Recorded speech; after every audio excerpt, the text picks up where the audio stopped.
Komunën e Kninës do ta nisim nga aty ku kemi ne, duke I dhënë disa prioritete për zhvillimin e komunës sonë, siç është zhvillimi ekonomik, arsimi, shëndetësia, bujqësia, kultura, rinia dhe sporti, si edhe infrastruktura. Rikthimi im si kandidat për kryetar të komunës prap është rezultati I kërkesave së qytetarëve, të cilët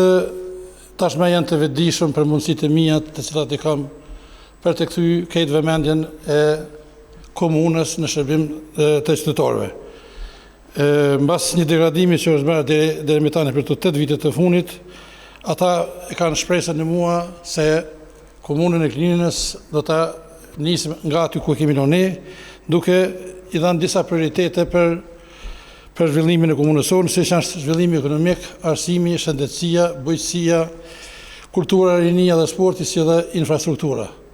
Janë këto segmente të cilat ndërlidhen komplet me mirëqenien e gjithë qytetarëve të komunës sonë, duke përfshirë arsimin ku për 8 vite të qeverisë së kaluar është ndërtuar vetëm një shkollë në komunën e Kninës, ndërsa mandatin tim janë disa. Po ashtu shëndetësia lën mjaft për dëshiruar. Sot qendra kryesore e mjekësisë familjare është gati edhe janë vetëm 2 mjekë të specializant mjekësisë familjare dhe njëri nga ata del në pension këtë vit, kështu që KBF mbetet pa specialistë të tillë. Po ashtu lën për dëshiruar mjaft edhe QMF-t edhe AMF-t, të cilat